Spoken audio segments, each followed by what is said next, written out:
अस्सलाम वालेकुम व्यूअर्स, क्या हाल है आप सबके। आज हमारा टॉपिक है टर्मिनेटर 1 और टर्मिनेटर 2 मूवीज़ के हवाले से। जैसा कि आपने बचपन में 92, 93, 94 में ये मूवी देखी होगी और अभी दोबारा उसको लॉन्च किया गया 3D।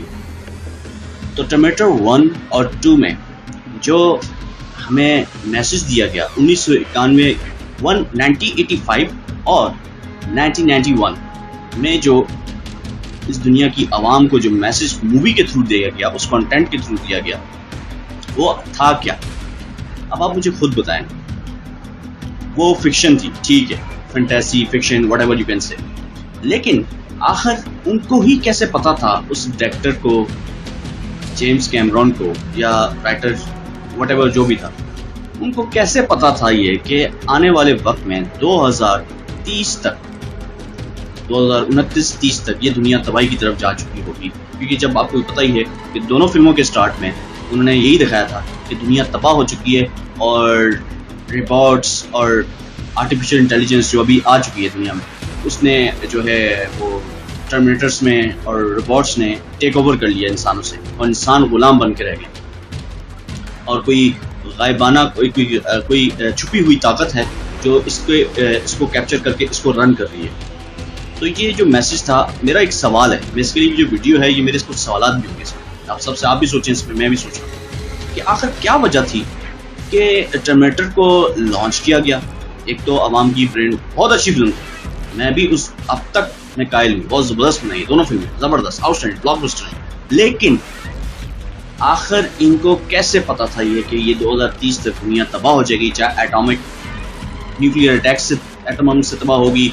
या कोई हादसा हो जाएगा पूरी दुनिया में, या टेक्नोलॉजी ऐसी आ जाएगी, या जंगें छिड़ेंगी, व्हाटएवर। एक तो मेरा ये सवाल है कि 2030 में इनको कैसे पता था कि दुनिया का इख्तिताम करीब है,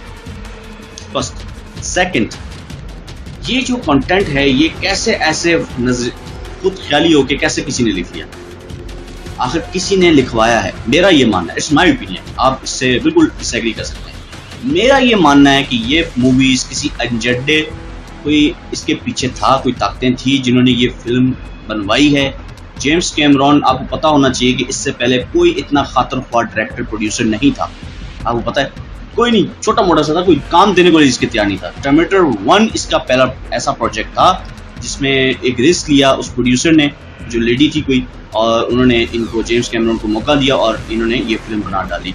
लेकिन कोई ये ऐसी अजूबी फिल्म बन गई, ऐसे ही रातों रात, कोई पता नहीं कैसे इसके पास ऐसा हाथ, कोई स्क्रिप्ट लग गया या स्क्रिप्ट था, जो व्हाटएवर, ये जो कहानी है और इसमें जो टर्मिनेटर बना के दिखाया गया है और जो चिप का यूज किया गया है, आपको पता है ना, एलन मस्क जो बड़े फेमस हैं, एक बहुत दुनिया के अमीर शख्स है, टेस्ला के ऑनर है, आपको पता ही हो, तो अब ट्विटर भी उन्होंने ले लिया। तो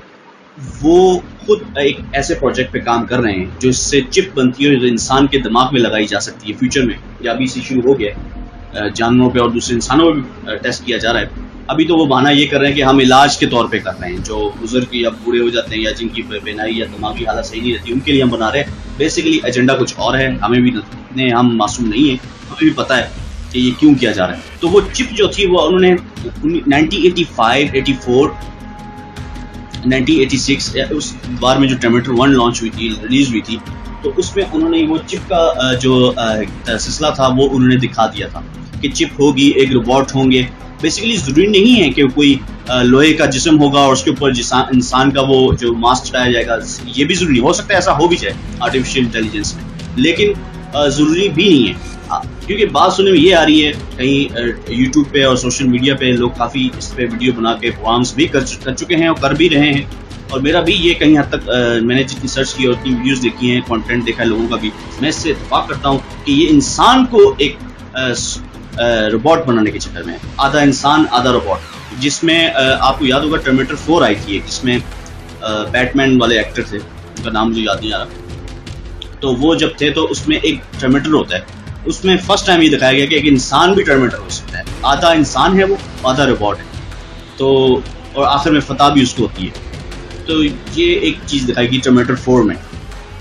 तो खैर मेरा आज का टॉपिक 1-2 के बारे में था ज़्यादातर, लेकिन टर्मिनेटर 4 से इसका हवाला मैं दे रहा था कि आधा इंसान है और आधा साइबॉर्ग, जिसको बोलते हैं साइबॉर्ग काइंड ऑफ, कि आधा इंसान है और आधा हैवान है, रोबोट है। तो चिप लगाई जाएगी, हाथ बनाए जाएंगे, इस तरह की चीज़ें की जा रही है, तजर्बे कामयाब भी हो रहे हैं। मेरा ये सवाल है कि उस वक्त जेम्स कैमरॉन के पास ये कंटेंट कैसे आया, उसको कैसे पता चला कि ये जो चीज़ें हैं ये फ्यूचर में होंगी, ये जेम्स कैमरॉन को कैसे पता चला? और इस तरह दुनिया 2030 के एक नेर तबाह हो जाएगी टेक्नोलॉजी की वजह से, और टेक्नोलॉजी इतनी शदीद हो जाएगी कि आपस में तमाम बड़ी बड़ी कुव्वतें मुल्क में हैं वो जंगों में कूद पड़ेंगे और तबाही हर तरफ होगी। ना कोई फूड होगा, ना कोई फल होगा। और हॉलीवुड इस तरह की बहुत सी तमाम फिल्में बना चुका है, जिसमें वॉर ऑफ द वर्ल्ड है, आई एम अ लेजेंड है, और बहुत सी फिल्में हैं जिसमें उन्होंने दिखाया है कि लोग ना खाने को होगा ना कुछ होगा, और लोग पागलों की तरह एक दूसरे के पीछे भाग रहे होंगे जब कोई हादसा हो जाएगा, जब कुछ हो जाएगा। इसी वजह से कोरोना पे भी आपने देखा होगा कि कैसे लोग मार्केटों में, अमेरिका में वीडियोस आई थी अमेरिका पे कि यूटिलिटी स्टोर्स और बड़े बड़े सुपर मार्केट स्टोर्स खाली हो गए सामान से।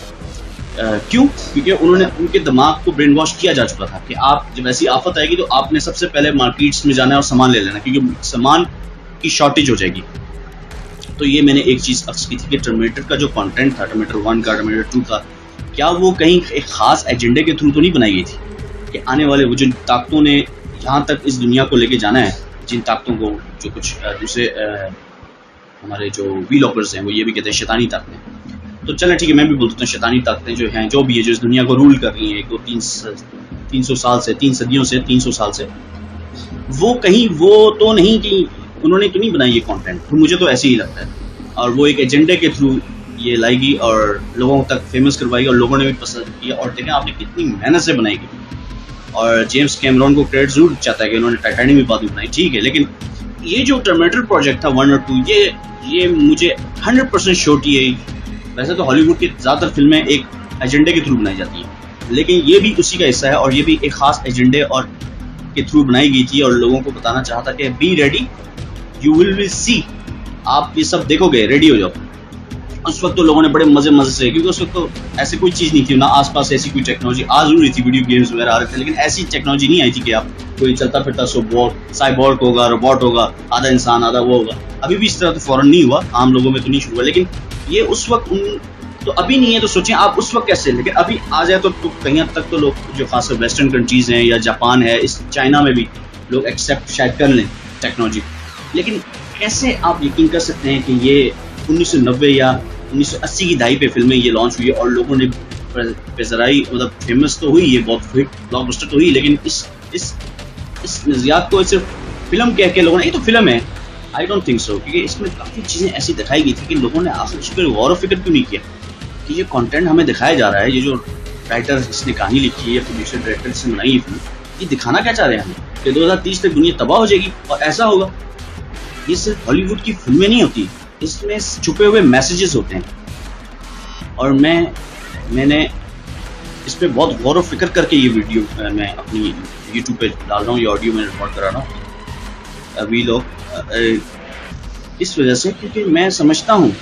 कि ये इत्तफाकन नहीं है, ये बिल्कुल प्रॉपरली प्लान के थ्रू किया गया है, और मैं इस पर बिलीव नहीं करता, मैं बिल्कुल यकीन करता हूँ। हाँ, मैं कोई उस तरह का यकीन नहीं करता कि मैं गलत भी हो सकता हूँ, लेकिन मेरा है एक ये बिलीव कि ये जो टर्मिनेटर 1 है 2 है, ये खास एजेंडे के थ्रू बनाई गई थी और लोगों तक पहुँचाया गया था कि, और सबको दिखाया गया था कि आने वाले वक्त में ये होगा। अब वो ये चीज़ें क्यों दिखाते हैं जो तबाही इन्होंने लानी होती है उन ताकतों ने, वो पहले से फिल्मों के थ्रू क्यों दिखाते हैं, अब इसका मुझे नहीं पता। ये क्या मकासद उनके, ब्रेन वॉश करने के लिए, या तो हो सकता है कि लोगों का पहले से दिमाग तैयार किया जाए क्योंकि उन्होंने ये फ्यूचर में करना है, या फिर कोई और उनके दिमाग में क्या है, क्यों ये दिखाते हैं। बहरहाल जो भी है, तो ये एक फिल्म, एक ख़ास दोनों फिल्में एजेंडे के थ्रू हुई हैं, और जेम्स कैमरॉन का ये कंटेंट मुझे नहीं यकीन आता ये उनके पास कैसे लगा, प्रोड्यूसर ने दिया, कहाँ से, ये राइटर कौन था, ये स्टोरी लाइन कैसे बनाएगी, ऐसे कैसे इन्होंने सोच लिया, या तो स्टोरी इतनी थी नहीं, जेम्स कैमरॉन ने कुछ इस तरह से पेश किया कि वो ऐसा लग रहा है हमें। अब ये तो अब कुछ नहीं कहा जा सकता, ये तो अल्लाह ही बेहतर जानता है कि आखिर जेम्स कैमरॉन ने क्या सोच के इस तरह से फिल्म बना दी। हिट तो दोनों ही हुई, 1-2 ब्लॉकबस्टर, और 2 तो बहुत ही हिट हुई। टर्मिनेटर 2 उसमें तो आर्नल्ड को भी बहुत, क्योंकि 1 में तो वो नेगेटिव रोल में थे और 2 में वो एक हीरो किस्म के आए, लेकिन थे वो उसमें भी नेगेटिव, लेकिन एज अ हीरो आए। लेकिन बहरहाल दोनों ही ब्लॉकबस्टर थी। और लेकिन बात, मेरा मुद्दा ये है, मेरा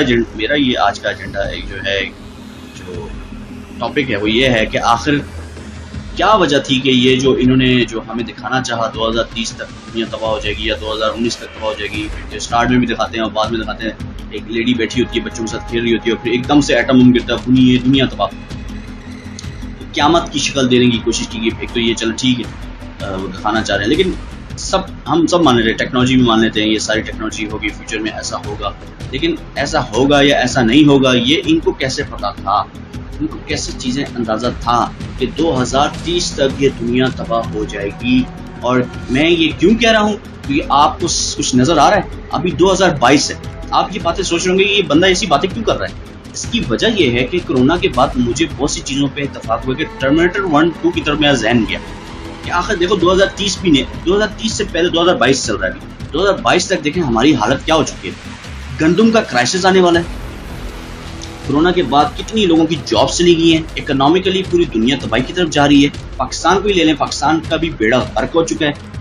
इमरान खान की गवर्नमेंट में भी बड़ी मुश्किल से गवर्नमेंट चल रही है, उसको हटाने के बाद भी बहुत बेड़ा गर्क हो चुका है। इन्होंने तो आगे बेड़ा गर्क कर दिया। बहरहाल जो नई जो हुकूमत आई है, बहरहाल मैं इस पर नहीं जा रहा, मैं कह रहा हूँ ओवरऑल बात कर रहा हूँ। यूक्रेन में जंग लगी हुई है, अच्छा जी, मिडिल ईस्ट में भी आप देख लें क्या सिचुएशन है, ईरान का देख लें, पूरी दुनिया का देख लें, हर तरफ अफरा तफरी है और सुकून नहीं है। मतलब आप जो सुकून वर्ड होता है ना, जो हमें खासकर 9/11 के बाद आप कभी गौर कीजिएगा, अपने आप से आईने के सामने खड़े होकर पूछिएगा 9/11 से पहले ये दुनिया ऐसी नहीं थी। मैं आपको बता रहा हूँ,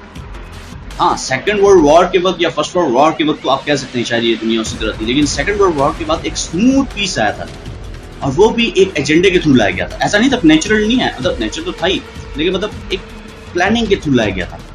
ये सब प्री प्लान चल रहा है। मैं कह रहा हूँ जो 2-3 सदियों से, या 300 सालों से, मतलब जो इस दुनिया को रूल करना चाह रहे हैं या कर रहे हैं, what ever you can say, तो वो कहते हैं यही है कि और अगर आप थोड़ा इन्वेस्टिगेट करेंगे तो प्रूफ इन चीज़ों का नहीं मिल सकता। तो यही है कि भाई इस दुनिया को इस तरफ ले जाने के जिम्मेदार वो ही हैं। और ये जो फिल्में बनती हैं हॉलीवुड में, ये हॉलीवुड तो है ही उन्हीं का, ये सारा एजेंडा उन्हीं में। मैं नहीं चाह रहा कि मैं उस तरफ चला जाऊँ जो आम लोग पब्लिक भी ऐसे टॉपिक्स पे बात कर रहे थे। मैंने सिर्फ आज का मुद्दा सिर्फ असल में ये था कि कैसे हो सकता है कि 1980 की दहाई में आप सिर्फ ये कह देंगे ये तो एक ऐसी ख्यालाती एक किसी ने राइटर ने लिखी और फिल्म बना दी और ये हिट हो गई और फिर दूसरी दफ़ा भी लिख दी। ऐसा मुझे तो नहीं लगता। मुझे तो साफ नज़र आ रहा है कि ये किसी एजेंडे के थ्रू स्पेशल लिखवाई गई है फिल्म और फिर इसको जेम्स कैमरॉन के थ्रू या उसको हायर करके या वट एवर उस पर पैसा कैसा लगाया और फिर 1 में भी कितना पैसा लगा, फिर 2 में भी आपने देखा उस पर अर्निंग कितनी हुई। जेम्स कैमरॉन भी अमीर तरीन डायरेक्टर प्रोड्यूसर्स में आगे, ठीक है मान लेता हूँ, लेकिन उसके बाद टाइटैनिक से उन्होंने बहुत कमाया। लेकिन ये जो टर्मिनेटर 1 है, टर्मिनेटर 2 है, इसमें जो एजेंडा यूज़ किया गया है वो क्या नॉर्मल था, वो क्या इत्तफाकन था? मेरा नहीं ख्याल कि ऐसा कुछ है। और एलियन, प्रीडेटर्स, इस तरह की फिल्में जो हैं, ये इस पर भी मैं आने वाले वक्त पे वीडियो शायद बनाऊँ, क्योंकि ये एक ख़ास एजेंडे के थ्रू, जैसे मैं I am a legend, war of the world और बहुत सी ऐसी फिल्में जो बनाई गई फ्यूचर को लेके कि ऐसा आने वाला है ज़माना। तो ये इनको कैसे पता चल रहा है कि ऐसा होगा और इस तरह होना है, या 2030 तक की डेट जो दी है ना, उस पर मैं कह रहा हूँ 2030, क्योंकि 2030 की तरफ हम जा रहे हैं, 2022 है तो 2030 की तरफ हम जा रहे हैं। तो आपको नजर आ रहा है ना हम तबाही की तरफ। अभी लास्ट टाइम पुतिन ने भी कहा था कि वी कैन डिस्ट्रॉय, हम डायरेक्ट लंदन पे एटम बम मारेंगे, इस तरह के स्टेटमेंट आ रहे हैं। उधर से भी आ रहे हैं, वेस्टर्न कंट्रीज की तरफ से भी और पुतिन की तरफ से भी, और अमेरिका के खिलाफ भी, अमेरिका भी दे रहा है। तो ये क्या इत्तेफाक से हो रहा है सारा कुछ? जो लोग ये समझते हैं कि ये सब इत्तेफाक से हो रहा है, मेरा मानना है ये इत्तेफाक से नहीं हो रहा। इनके पीछे कुछ ताकतें हैं जो ये कर रही हैं, जो पर्दे के पीछे से काम करती आ रही है 200-300 सालों से। वो जो ताकतें हैं वही ये चेस गेम खेलती हैं और दूसरे मुल्कों को लड़ाती हैं और उनके अपने एजेंडे होते हैं, ठीक है। और बास कंट्री में, चलो मैं सबकी तो नहीं, बास के कह देता हूँ कि बास में तो प्रेसिडेंट, प्राइम मिनिस्टर तक पपेट होते हैं और ये देखा गया। ये तो अब इसका कोई वो नहीं है कि अगर आप कहें कि नहीं ऐसा नहीं हो सकता, ऐसा कैसे हो सकता है, ऐसा ही है, पपेट्स हैं। और वो प्राइम मिनिस्टर, सदूर जो हैं, वो एक एजेंडे पे चल रहे होते हैं, उनकी अपनी कोई हैसियत नहीं होती, वो एक फेस रखा होता है सामने। तो ये मेरा एक सिनेरियो था। मैं बात तो टर्मिनेटर की कर रहा था, तो मैं इस पर यही कहना चाहूँगा कि वो जो फिल्म में दिखाया है, आर्टिफिशियल इंटेलिजेंस दिखाई गई है और जो तबाही दिखाई गई है, उसके बाद जो दिखाया गया कि वो 2030 तक दुनिया तबाह हो जाएगी। तो मेरा इस पे लुबाब ये था कि आप भी सोचें और आप भी दोबारा अगर फिल्म देखनी है, मैं ये नहीं कह रहा आप इंजॉयमेंट करने के लिए देखें, ये चीज़ देखें, फिर छोटे क्लिप देख लें आप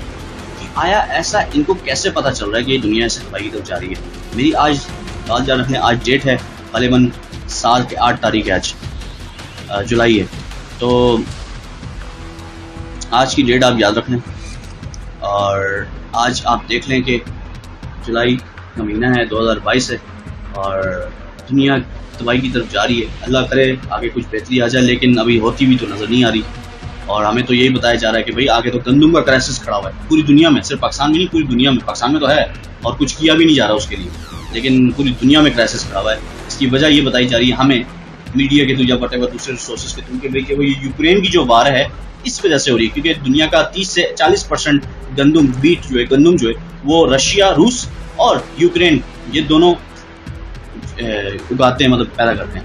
इनके पास होती है। तो इनमें तो जंग लगी हुई है, तो इसलिए और कोरोना के बाद वैसे ही बड़ा क्राइसिस आया हुआ था, तो इसके जब जंग लगी तो और तबाही आ रही है। तो ये जो तबाहियाँ हैं economically world wide, stocks change जो क्रैश हो रही हैं, और अभी भी वो से रॉबर्ट कियोसाकी जो है वो ये कहते फिर रहे हैं कि अभी एक और 2008 की तरह एक और आने वाला है स्टॉक मार्केट में कि भाई तबाही आएगी, सारी मार्केट टस गिर जाएगी दुनिया की, सब बैंक करप्ट हो जाएंगे, सारे इदारे। तो ये क्यों हो रहा है, ये किस तरह हो रहा है? तो इस पे मैंने कहा मैं आपसे थोड़ी वीडियो शेयर करूँ और टर्मिनेटर का जिक्र इसलिए करूँ कि आप भी देखें उस फिल्म में कि क्या तबाही दिखाई गई है और क्यों इस तरह ये लोग फिल्में बनाते हैं और दिखाते हैं, और आखिर इनका एजेंडा क्या है। ये हमारा ब्रेन वॉश भी तैयार कर रहे होते हैं कि हमें ये तैयार रहें, और बेसिकली मेरा मानना ये है कि ये चाहते हैं कि ये हमारी फिल्में देखते रहें, ये कुरान की तरफ ना जाएँ, ये अपनी हॉली बुक्स की तरफ मत जाएँ। मैं सिर्फ इस्लाम की तरफ से नहीं बात कर रहा, मुसलमान एज अ मुस्लिम, मैं ईसाइयों की बात करूँ, ईसाई भी हों या कोई भी हो, हॉली बुक्स जो आसमानी किताबें हैं, ये जो इंसान है ये उस तरफ मत जाए, ये हमारी हॉलीवुड की फिल्में देखता रहे, और हम जो तरीके इसमें बता रहे हैं तबाही, मतलब एक दूसरे को मारो, कत्ल करो, इस तरफ, ये वो जो अल्लाह का हुक्म है उस तरफ मत जाए, हदायत की तरफ। एक तो ये हो सकता है इनका एजेंडा। बहरहाल मैंने आपसे कहा, मैंने कहा शेयर कर लूँ। काइंडली आप भी, अगर आप इस बारे में आपके इल्म में भी कुछ चीज़ है तो मुझसे शेयर करें, कमेंट्स में बताएं, और ये भी बताएं कैसी वीडियो लगी मेरी आपको। Thank you so much. Kindly subscribe करें मेरा चैनल, लाइक करें, शेयर करें, और काइंडली बेल आइकन पे ज़रूर क्लिक करें ताकि नई आने वाली वीडियोस का नोटिफिकेशन आपको बर वक्त मिल सके और आप मेरी वीडियोस दोबारा देख सकें। और इस वीडियो के बारे में ज़रूर बताइएगा कि कंटेंट कैसा लगा आपको मेरा, और ये वीडियो कैसी लगी, और इस टॉपिक पे टर्मिनेटर 1 और 2 के बारे में भी आप काइंडली ज़रूर सोचिएगा